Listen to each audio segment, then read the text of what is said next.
going on, YouTube? West Point Lake Willie here. I am trying not to be, I don't know. What's going on, YouTube? West Point Lake Willie here. Now, what I have for you is a DIY, a do-it-yourself, DIY. That's it. Hey, I don't do this stuff all the time. I just make stuff and it works. And I should put it on YouTube more often, maybe. And that's what I was told. Maybe even with our the sun is actually horrible. But anyway, maybe even what I've done with my kayak, I should have went ahead and did a breakdown with that. I've been told that a couple times, and I might even still do that video here in the future. But what I have is a Rolling Livewell.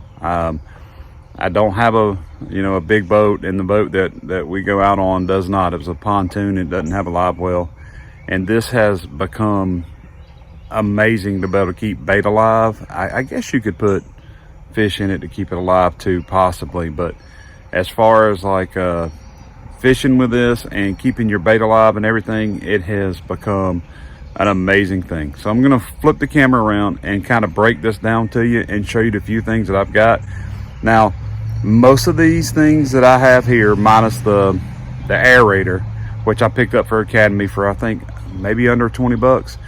I found either on Amazon real cheap that I use for different things, like the battery I use a 12-volt battery. You can put regular batteries in this. It'll take regular batteries as well in this aerator if you want. But I use a 12-volt battery I use for my Garmin that I bought years ago on Amazon, still working great. I also found a battery meter. I'm gonna show you, you don't have to have that. I like to use it just to see where I'm at in power wise. I'll show you that. I think I found that at some little discount store on a shelf or something for probably under $5. I don't know if you can order them on Amazon or not. I was trying to make a waterproof case for it, which seems to be okay, but I hadn't sealed it recently. And the epoxy that I use, I think, is starting to break. I used to have a boat, and we had to have didn't have a electric bilge pump, so you had to have like a hand bilge pump just to be safe. I always had one of those. I'm going to show you how I use that to fill this up.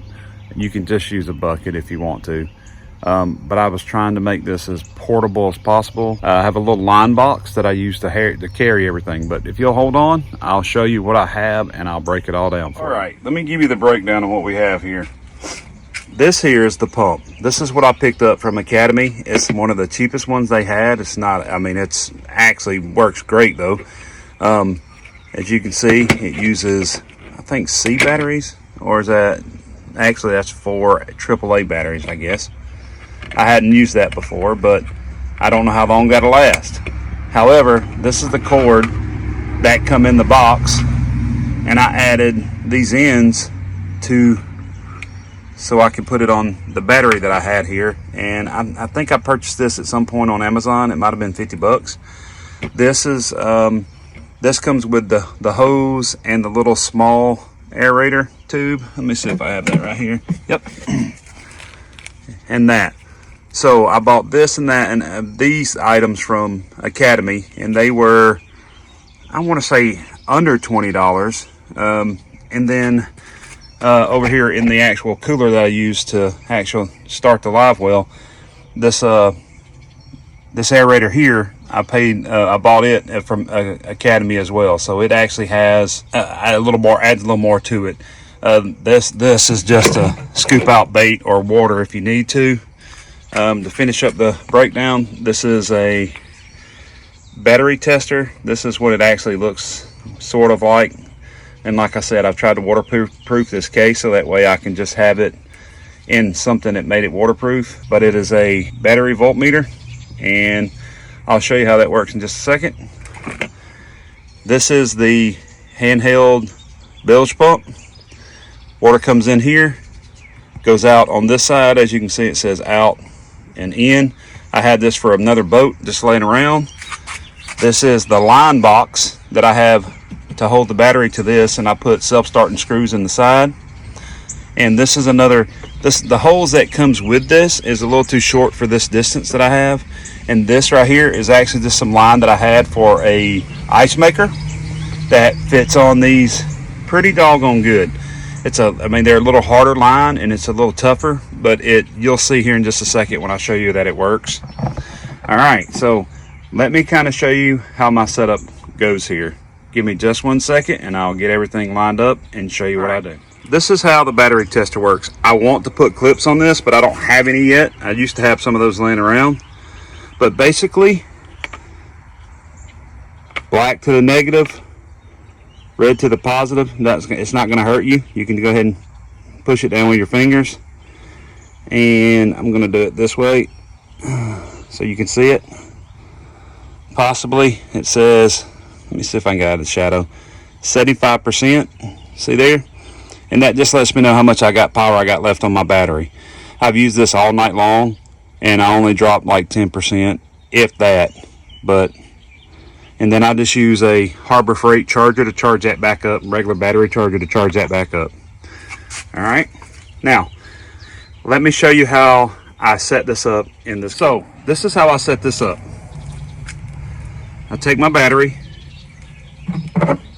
sets in that box. I keep this in here beside it.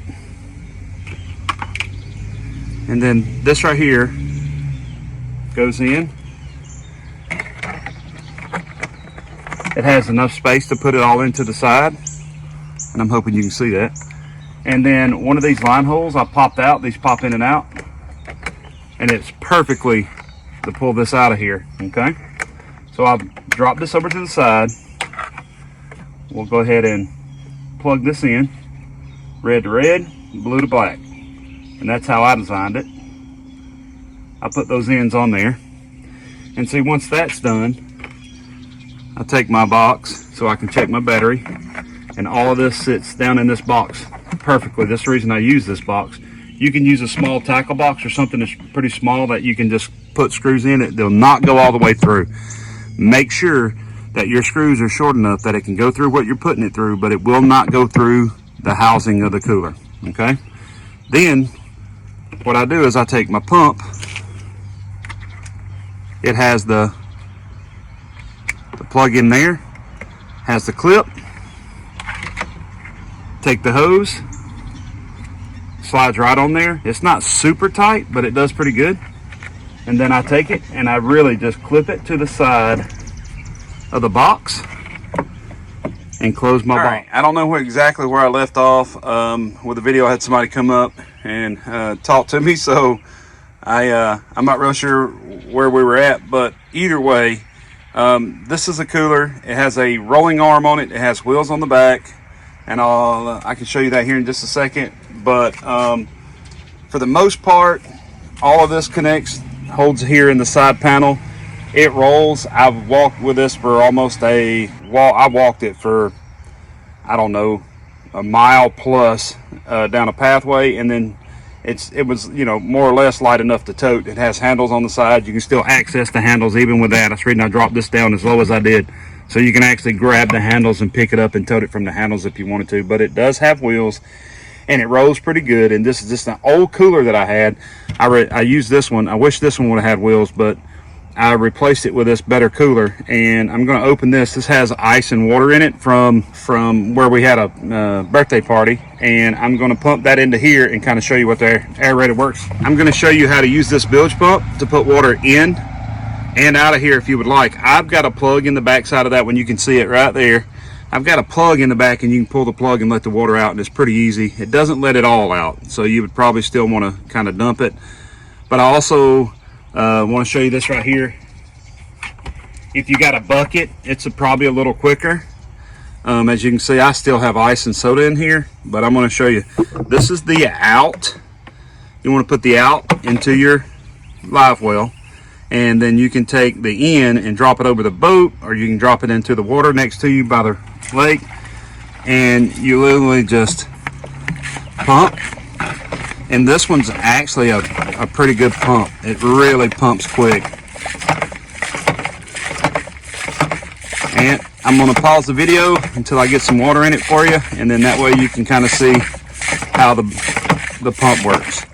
All right, so as you can see, I've only put about 4 or 5 inches of water in here, and that's okay. And just so you know, if you fill this thing up to the top and you lean it over to roll with it, it's going to leak water out of the top, okay? But this pump, this aerator in this pump is rated for 30 gallons, I think is what it said. But anyway, what I'm going to do is I'm going to flip this on. There's an on switch right in front of the pump here, and you'll see. And it will keep fish alive. We used it for keeping brim alive for fishing for catfish. I've used it for minnows. When you go to the minnow shop, it will keep a ton of minnows alive. I put 4 dozen, I believe, in here, and they were perfect. So you probably want to clean your stone a couple of times. As you can see, the air is kind of bubbling in one spot. I need to clean that stone, but the more it gets going, it really moves the water around. I don't know if you can see it from this area, but it really moves it and puts a lot of oxygen in there, and I've got some dirt and stuff in there. But that is how you do this rolling cooler. And let me see if I can show you how this works, and I'll leave the aerator and all running. So basically, I'm going to just close this up. I did drill a hole. I measured my tube to about what size. I measured my drill bit, to what size tube I had, and drilled a hole to match the tube size so it can go in there. You can also silicone that and fill it up if you want to. But anyway, I'm going to close this.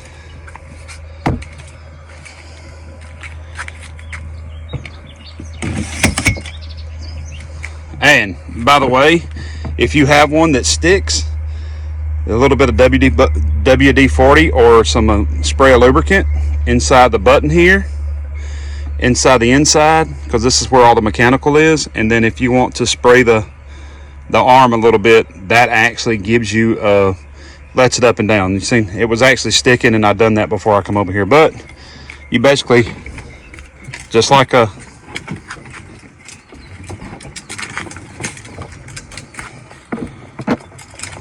rolling,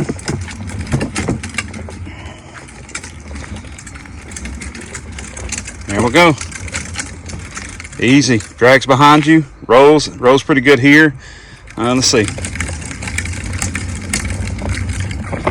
As you can see, with those tires that they have on this one, they're rolls perfectly on grass, up and down hills, depending on how much energy you have.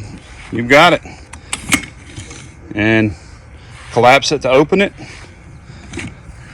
I'm going to turn off the pump. And then I have the plug on the bottom,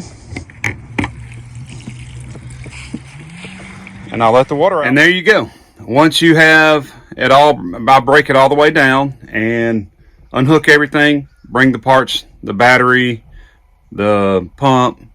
I'll leave the tube or the hose going to the aerator in the cooler. Doesn't seem to bother it. I'll leave the aerator inside of the cooler. They say to make sure that you wet the aerator before you start using it for 5 or so minutes. I didn't do it here. That might have, they say it needs to be wet, but I did have water in the bottom, so it might have stayed wet. I don't know. But they say to make sure that it's wet for like 5 minutes or so. That's on the pack. You can see that. But after that, you just slide your cooler wherever you want, let the water out of it, and that's it. A Rolling Livewell cooler. I hope that helps you guys, and hopefully soon I will be able to get to the water and do some more fishing. Until next time, keep your hooks wet and have fun. I'm out of here.